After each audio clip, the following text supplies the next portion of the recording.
नमस्कार, सुदर्शन न्यूज में आपका स्वागत है। मैं हूं मुकेश कुमार और आप देख रहे हैं सत्ता का महासंग्राम। सत्ता के महासंग्राम में आज हम चर्चा करेंगे कि बंगाल में बीजेपी कैसे और किन किन समीकरणों के बूते मजबूत हो रही है और बंगाल की लड़ाई बीजेपी की गणित और टीएमसी की केमिस्ट्री के बीच कैसे फंसी हुई है।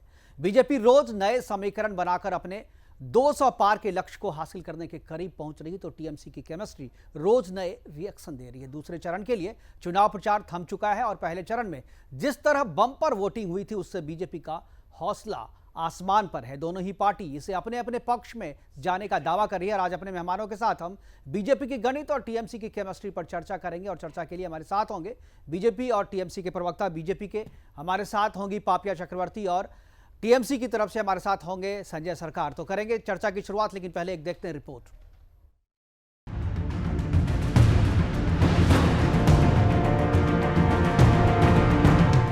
बंगाल में बीजेपी और टीएमसी प्रमुख पार्टियों के तौर पर मैदान में हैं। पहले चरण में अमित शाह ने दावा किया कि 30 में से 26 सीटों पर भाजपा को जीत मिलेगी, जबकि दूसरे दौर में भाजपा की तरफ से गृह मंत्री अमित शाह खुद मोर्चा संभालने नंदीग्राम में थे।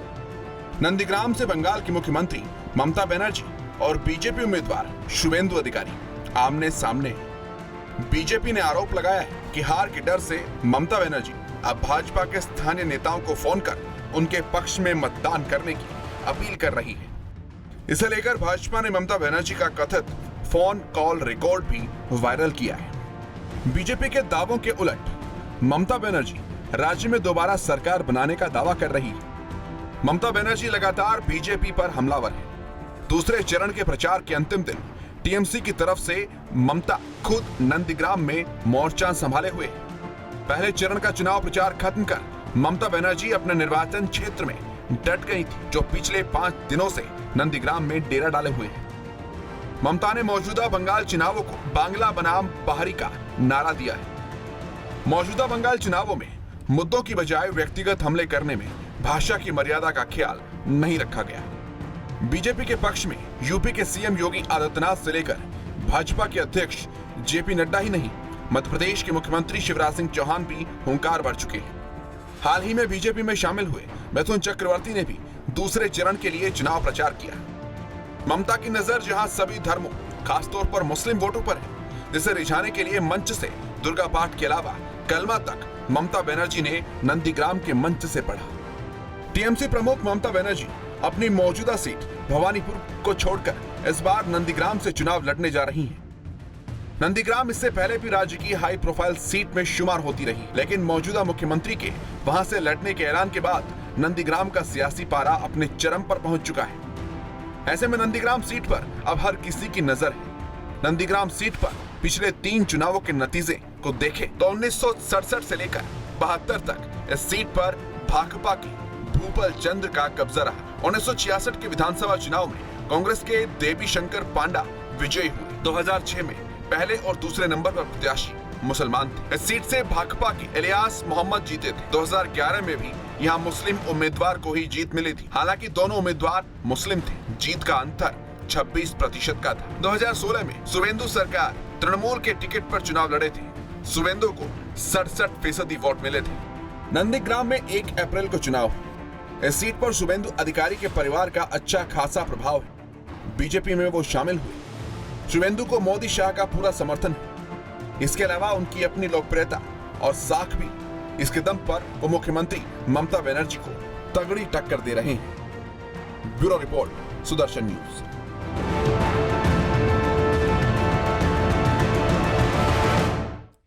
तो नंदीग्राम जो है एक हॉट सीट बन के रह गया। यहाँ पर मुख्यमंत्री ममता बनर्जी का सीधा मुकाबला है शुभेंदु अधिकारी से और यहां पर ममता को घेरने की पूरी कोशिश बीजेपी है। हालांकि पहले ममता की ओर से कहा गया था कि वो नंदीग्राम नहीं भी जाएंगी तो वहां की जनता उन्हें जीत हासिल करेगी, विजय श्री दिलवाएगी और उसके बाद वो फिर से दोबारा मुख्यमंत्री बनेंगे। लेकिन जिस तरीके से ममता बनर्जी लगातार नंदीग्राम में डेरा जमाए हैं, उससे लगता है कि नंदीग्राम में कहीं ना कहीं उन्हें मुकाबला टफ लग रहा है और ऐसा लग रहा है कि शुभेंदु अधिकारी उन्हें कड़ी टक्कर दे रहे हैं। करेंगे चर्चा की शुरुआत। हमारे साथ संजय सरकार जी हैं, टीएमसी के प्रखर प्रवक्ता हैं और काफ़ी जोर शोर से और काफ़ी रिसर्च करके ये बात कहते हैं। हमारे साथ स्टूडियो में मौजूद है। सबसे पहले संजय जी आपका स्वागत है। पापिया चक्रवर्ती हमारे साथ हैं, बीजेपी की प्रवक्ता, वो हमारे साथ जुड़ी हुई है कोलकाता से।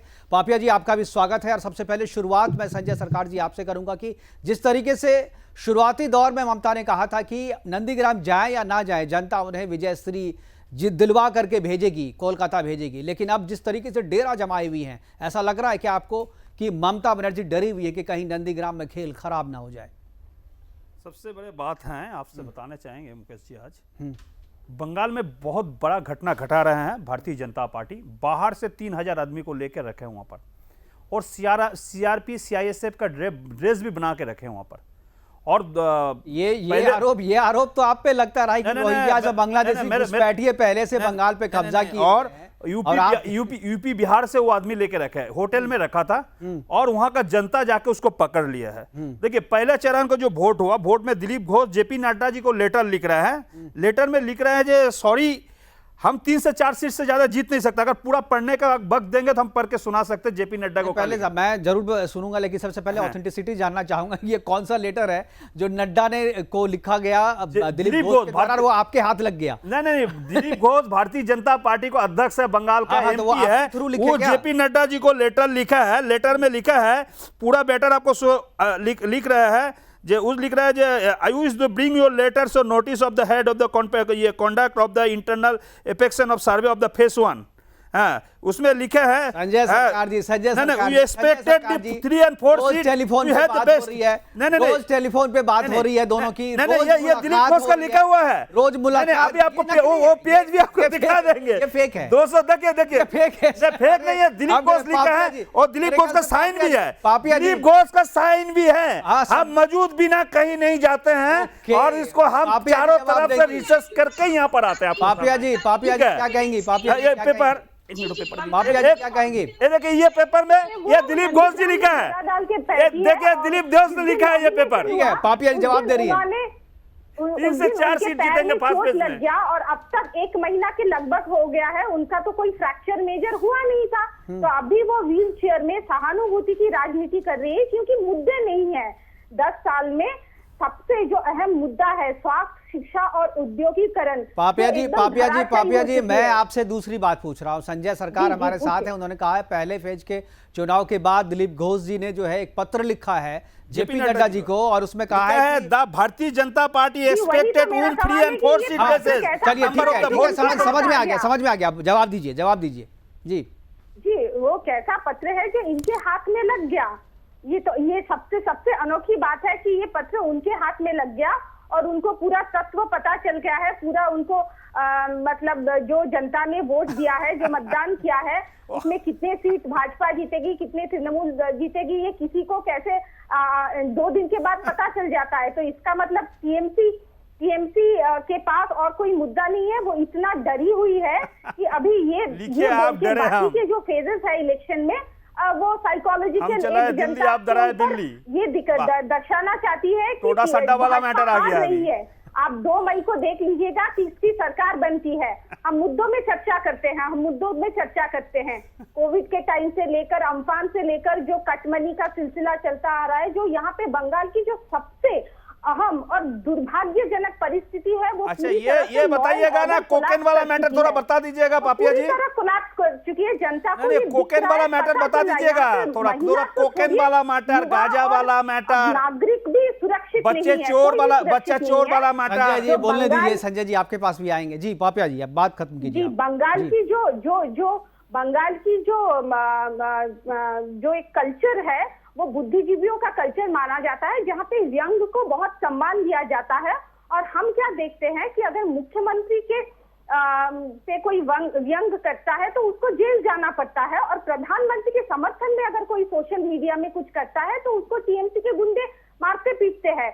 तो आज बंगाल में ना गणतांत्रिक अधिकार है आम नागरिक के पास, ना जो बहुदलीय जो हमारी गणतंत्र है भारतवर्ष की, वहां पे हमारे 130 कार्यकर्ता को मौत के घाट उतारा जाता है। इस पे बात करते हैं ना हम, कहाँ क्या लेटर किसने दिया, किसने पढ़ा, संजय जी के पास कैसे आ गया, ये क्या मुद्दा हुआ? ये भी एक व्यंग का मतलब। बिल्कुल, ये सवाल मैं संजय जी से पूछूंगा कि दिलीप घोष जी ने चिट्ठी लिखी, जेपी नड्डा के नाम लिखी, और वो पहुंच आपके पास कैसे गई? देखिए, भारतीय जनता पार्टी में अंदरूनी लड़ाई बहुत चल रहा है, नया और पुराना चल रखे हैं। नया वाला जो है वो बोल रहे हैं हमको सावन वाला, मतलब ये चिट्ठी कैसे लिखी? सावन नहीं, आप दो तीन चीज चाहिए। नहीं संजय जी, दो तीन चीज नारदा वाला। नहीं, आप ये बताइए, वो मेरे पीछे एक चीज आके मेरे को समझाती कर रहा है। संजय जी, मेरे को कोकेन वाला नहीं चाहिए, कोकेन चोर वाला नहीं चाहिए। वो बोल रहा है मेरे को कोकेन बेचने वाला नहीं चाहिए, मेरे को बच्चे चोर वाला नहीं चाहिए। कोकेन बेचने वाला कौन है? पवाला गोस्वामी, राकेश सिंह है, और बच्चे चोर वाला कौन है? रूपा गांगुली। रूपा गांगुली बच्चे चोरी करके बेच दिए हैं, और कोकेन में राकेश सिंह को पकड़ गया। संजय जी, मेरे सवाल का जवाब दीजिए। चिल्ला नहीं रहे, आपको शांति में बात कर रहे हो तो नहीं, आपको शांति में बात कर रहे हैं। हमको ये देख के दुख हो रहा है कितना फ्रस्ट्रेशन आपको अंदर आ चुके हैं। हमको तो ये देख के लग संजय जी, अंदर में आ गया। संजय जी, पापिया बेल को शरबत पिला दीजिए, बेल को शरबत पिलाने से उसको पेट ठंडा रहेंगे। ठीक है संजय जी, मेरा एक सवाल है। संजय जी, मेरा एक सवाल है आपसे। आज के दौर में जब लोग ईमेल भी कर सकते हैं, व्हाट्सएप भी कर सकते हैं, बहुत सारे ऐसे मैसेज के तरीके हैं, आप कह रहे हैं कि चिट्ठी लिखी है, वो चिट्ठी लीक हो गई। क्या ये चिट्ठी आपको पोस्टमैन ने दिया, पोस्ट ऑफिस से मिली ये चिट्ठी, आपको कुरियर वाले से मिली, कहाँ से मिली? या ये चिट्ठी कोई सार्वजनिक तौर पर, ये तो जो बातें लिखी है, नहीं जो बातें लिखी है तो बड़ी पार्टी को जो बात कह रहे हैं, ये तो सारा फेक है, मुझे पता है, मुझे पता है इसके बारे में। आप संजय जी पिछली बार जब आप आए थे, आपके हाथ में एक और पेपर था, आप कह रहे थे कि ये फोटो स्टेट जो पाकिस्तान नरेंद्र मोदी जी लिखा था वो भी है, ठीक है, लेकिन आप जब आपसे जो लेटर इमरान खान को लिखा था वो लेटर भी है। बिल्कुल, तो जब आपसे पूछा गया था कि भाई ये सबको आपने चुनाव आयोग को इसका हिसाब दिया है नहीं दिया, तो आपने वो लेटर नहीं दिखाया था। याद कीजिए। हम दिखा रहे हैं, मेरा हिम्मत है। चलिए अभी आपने दिखाया। नो, आप बैटर या फ्रेम से बाहर, आप फ्रेम से बाहर जा रहे हैं। हम लोग संजय जी, आप फ्रेम अधिकारी पार्टी में, संजय जी ठीक है, हिम्मत है मेरे। आप बताइए, आपने कहा कि हम 2 करोड़ ये चाहिए। चलिए मेरा हिम्मत है। नहीं, आपने कहा मेरा इमरान खान को देखिए, मोहब्बत लेटर लिखा इमरान खान को, आपने दिखा दिया, आपने दिखा दिया, मोहब्बत लेटर लिखता है इमरान खान को, आपने दिखा दिया।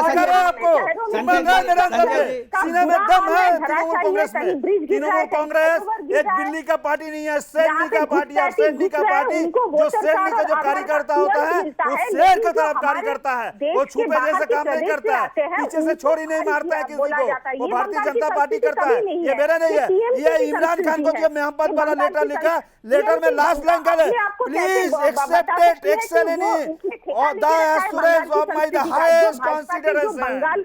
किसने लिखा? नरेंद्र मोदी ने। किसको लिखा? इमरान खान को। इसलिए लिखा उसको कोविड का वैक्सीन को स्वीकार करने के लिए। इधर मेरे बॉर्डर में मेरे कितना फौजी मर रहा है, कितना फौजी मर रहा है बॉर्डर में, उसको कोई दुख नहीं है, और पाकिस्तान से जाके मोहब्बत करता है, फिर फौजी को मार के फिर उसी को सहानुभूति को लेकर वोट देने के लिए चलते हैं। ये तो भारतीय जनता पार्टी है, गद्दार का सबसे बड़ा पार्टी अगर है, देशद्रोही का सबसे बड़ा पार्टी है, वो भारतीय जनता पार्टी है। वो मेरे बहन को स्वीकार करने पड़ेंगे कि आजादी को 1925 से लेकर 47 तक आरएसएस का जितना आदमी था वो वंदे मातरम नहीं बोल पाता था। फिर क्या हो गया, मैं आपको बता रहा है घटना। फिर जब 1947 में मेरा आजादी मिला था, आरएसएस तिरंगा को पैर में कुचल दिया था, फिर इमरान खान को लेटर लिखता है। जी, ऐसे फैक्ट्स हैं जो इतिहास में कहीं दर्ज नहीं है, ये तो फैक्ट्स केवल आपके पास है। फैक्ट मेरे आप पढ़ लीजिए ना, आपके लिखे हुए इतिहास नहीं पढ़ा, आपका ये इतिहास पढ़ना नहीं है तो पंथियों का लिखा गलती मेरा है। अगर वो किताब चाहिए तो हम आपको खरीद के, आपका इतिहास है, आप जैन बुक स्टोर, ये आपका लिखा हुआ इतिहास है जो गलत है, इतिहास है जो गलत है। आपको ये किताब चाहिए तो किताब देख लीजिए। कल तक टीएमसी जिस वामपंथी के इतिहास का विरोध करती रही थी, आज आप उसके विरोधी हैं, तो आप उसको एक्सेप्ट कर रहे हैं क्योंकि आपको भाजपा को घेरना। एक सवाल मेरा और है आपसे, संजय सरकार जी और पापिया जी, मैं आपसे ये कह रहा हूं कि जिस तरीके से शुरुआती दौर में टीएमसी आई थी और टीएमसी में जो सीपीएम है, सीपीएम के कैडर वोट ट्रांसफर हुए थे और ममता बनर्जी जीत करके आई थी, और सीपीएम जो कि 34 साल से शासन कर रही थी हाशिए पे चली गई, और जो जिस तरीके से ग्राउंड से रिपोर्ट आ रही है उसमें यह कहा जा रहा है कि टीएमसी से बदला लेने के लिए सीपीएम के जो कैडर वोट हैं, जो उनके नेता हैं, वो बीजेपी के साथ जाके मिल गए हैं। गुंडा हरमात गुंडा नहीं, वो वोटर भी है, वो वोटर भी है। हरमाद है, हरमाद, बिल्कुल, गुंडा बिल्कुल, हरमाद है। बिल्कुल, ये सबसे अहम बात है क्योंकि गुंडा वो हरमाद जनता को भी चला है, दिया। वो एक दल के कर्मी भी है, कार्यकर्ता भी है। तो मैंने जैसे कहा हमारे देश में बहुदलीय गणतंत्र है, सबको ये फ्रीडम है, वो जब चाहे अपने गुंडा को लेना तो जरूरत है, इसके लिए डब्लू अंसारी जैसे आतंकवादी को भी आपको पार्टी में दिल्ली को शामिल कर दिया है। परिवर्तन होना चाहिए। उन्होंने ममता इनको जी का पूछे समर्थन डब्लू किया अंसारी है। कौन आज है? 10 साल में उन्होंने देखा कि जो पापिया जी, परिवर्तन डब्लू का अंसारी वायदा कौन था है? कि ममता जी आई थी, डब्लू अंसारी उन्होंने कौन कुछ है? किया ही नहीं। सिर्फ डब्लू अंसारी कौन है? किया है कलकत्ता को डब्लू नीला अंसारी और कौन है? सफेद रंग से उन्होंने अच्छा, डब्लू अंसारी कौन है? स्ट्रीट लाइट बना दिए हैं। अच्छा, बीच में डब्लू भी अंसारी नीला कौन है? सफेद रंग बना दिया है, लेकिन एक्चुअली तो कुछ हुआ ही नहीं। डब्लू अंसारी कौन है? स्वास्थ्य की हालत खराब है, हमारे केंद्र सरकार की योजनाएं यहाँ पे नहीं चला जा डब्लू अंसारी रही कौन है? चलाने की नहीं, उन्होंने वो चला नहीं देना चाहती है ताकि लोगों को पता चले कि मोदी जी कितने विकास कर रहे हैं। तो उनको वो सब बंद करके रखी हुई है, लेकिन इससे बंगाल की जनता विकास कर रहे हैं ना, देश को बेच रहे हैं, ये पहले बोलो। रही है, वो सफर कर रही है। अच्छा, डब्लू अंसारी कौन है? संजय जी, एक चीज है कि जिस तरीके से से कौन आ रहा है, तृणमूल से डब्लू अंसारी जैसा आतंकवादी उनको पार्टी में शामिल है। डब्लू अंसारी कौन है? आपको डब्लू अंसारी संजय जी, डब्लू नकली अंसारी नोट में पकड़ा गया था, सीमी के कार्यकर्ता है, उसको दिलीप घोष ने भारतीय जनता पार्टी में शामिल किया है। इसको मानो, इसको भी पापिया जी मानो, क्यों नहीं मान दो? डब्लू अंसारी जैसे देशद्रोही आतंकवादी आपको पार्टी में शामिल है। कौन से गंगा जल है जिस गंगा जल के तहत डब्लू अंसारी जैसे आतंकवादी सीमी का कार्यकर्ता फेक करेंसी में और आम समीएशन में पकड़ा जाता है, उसको बाद में डब्लू अंसारी पार्टी में इसीलिए कहते हैं हम वैक्सीन बना के सारे विश्व को दे रहे हैं। आप कहाँ पे किस चीज की बात करें? अरे आतंकवादी है डब्लू अंसारी। दिलीप घोष आतंकवादी को क्यों पार्टी में ज्वाइन कराया? आप तो देशभक्त के बारे में बोल रहे हैं, वो आतंकवादी आपको पार्टी में आ गया। ठीक है संजय जी, मेरा जो सवाल है अरे आतंकवादी है, सीमी कार्यकर्ता था, उसको बेंगलोर से पकड़ा गया था नकली नोट कांड में। फेक करेंसी का मतलब मालूम है आपको? देशद्रोही होता है, वो देश का द्रोही होता है, राष्ट्रद्रोही होता है। वो राष्ट्रद्रोही होता है जो फेक करेंसी में पकड़ा जाता है। आईपीसी का हिसाब से वो राष्ट्रद्रोही होता है। वो डब्लू अंसारी को पार्टी में शामिल कर दिया। राजेश झा, आप एनआरसी और सीएए पे तो नहीं कुछ बोलते, अब आप बोल रहे हैं जब जो बीजेपी में ज्वाइन कर लिया फिर आप उस पे आरोप लगा रहे हैं। आप जो कह रहे हैं कि बाहर से बीजेपी लोगों को लेकर के आई है, आप तो पहले से अपने यहाँ अच्छा एनआरसी नहीं, वोटर आई कार्ड आपने बना के रखा घुसपैठियों का, रोहिंग्याओं का। अच्छा, घुसपैठी अगर हम घुसाए हैं मुकेश जी, बॉर्डर मेरे ताकत में चलता है, बॉर्डर मेरे अंदर में चलता है, बॉर्डर तो पपिया जी को अंदर में, अमित शाह को अंदर में चलता है। बीएसएफ किसका है? ये कोई 10 साल में रोहिंग्या कब आया? रोहिंग्या का मैटर कब आया? रोहिंग्या का मैटर कब आया? तब मैटर तो बहुत पहले से, राजनाथ सिंह मैटर तो बहुत पहले से दबा के रखा था आप लोगों ने। राजनाथ सिंह जी मैटर तो बहुत पहले से को चलते खड़गपुर में माननीय केंद्रीय रेलवे मंत्री पीयूष गोयल जी आए थे, उन्होंने गिनवाए ऐसे रेल के प्रोजेक्ट जो सरकार ने, प्रदेश सरकार ने जमीन किस टाइम पे नहीं मुहैया करवाया, इसलिए वो सारे प्रोजेक्ट सब पड़े हुए हैं। कैसे विकास होगा बंगाल का? पता नहीं कहाँ क्यों लेके नहीं आ रहा है? रोहिंग्याज कब आए हैं आपके हिसाब से? कब आए? 15-16 का घटना। 15-16 में किसका होम मिनिस्टर था? किसने थे home minister? Rajnath Singh. Mamata Banerjee NDA सरकार में रेल मंत्री थी, लेकिन आज के दिन में जानो ना, मूर्ख जैसे क्यों बोल रहे हैं? अरे आप थोड़ा ज्ञान रखो। योजनाओं को चला नहीं रही है, कुछ भी विकास नहीं है। टैक्स मनी से बिजनेस समझ सकती है हर साल, एक भी इंडस्ट्री नहीं आया बंगाल में, उसकी बात करते हैं ना। जेएसडब्ल्यू का फैक्ट्री सालबनी में किसने बैठा है? संजय जी को नरेंद्र मोदी जी का बैठा है का? सालबनी में जेएसडब्ल्यू को जो इंडस्ट्रीज बैठा है, जिंदल स्टील एंड आयरन का इंडस्ट्री सालबनी में बैठा है, पंचायत इलेक्शन किसने में जिस बैठा है? तरीके से नरेंद्र मोदी का नाना जी का बैठा है ना, आपको नाना बैठा है? करने नहीं दिया अपनी गया। भाषा पे, अपनी भाषा मैंने भाषा पे बोल रहा हूँ। जेएसडब्ल्यू किसने बैठा है? उनको पानी दीजिए, मेरे को पानी का पानी दीजिए। संजय जी, मेरा सवाल था बीजेपी की गणित पे। नीरव मोदी और मेहुल चौके का काटमानी खा गया। रूपा गांगुली बच्चा चोरी करके बेच देता है। कोकेन केस में पामेला गोस्वामी, पापिया जी जैसे आदमी को पकड़ा जाता है। कोकेन केस में संजय जी, मेरे पहले सवाल का जवाब अभी तक आपने नहीं दिया। ममता बनर्जी नंदीग्राम में क्यों बैठी हुई हैं? वो तो पूरे राज्य की नेता है ना, आप तो कह रहे थे कि पूरे राज्य, वो तो नंदीग्राम जाने का, नंदीग्राम जाने की जरूरत नहीं पड़ेगी। जुल रहा है तो किसका तकलीफ हो रहा है? नहीं, तकलीफ नहीं हो आपको, ग्रास रूट लेवल का आदमी के साथ मिलते हैं, सबसे बड़ा बात है ये। उनका भी मनोबल टूट चुका है, उनको पता चल चुका है कि हवा का रुख 30 सीटों पे चुनाव हो रहे हैं, दूसरे फेज में भी 30 सीटों पे चुनाव हो रहे हैं। आप बात तो सुनिए, अब बात तो सुनिए संजय जी 30 सीटों पे चुनाव हो रहे हैं, 29 सीटों पे ममता नहीं जा रही है, एक सीट पे कंसंट्रेट कर रही है। क्या डर है शुभेंदु अधिकारी से? मेरे ब्लड प्रेशर नहीं, आपको प्रधानमंत्री 10 लाख का सूट पहन के घूमता है, और मेरे दीदी 240 का साड़ी पहन के घूम रहा है। वो मुद्दों से हटके किसको घुस रहा है, वो 2 तारीख को आपको मालूम पड़ जाएंगे।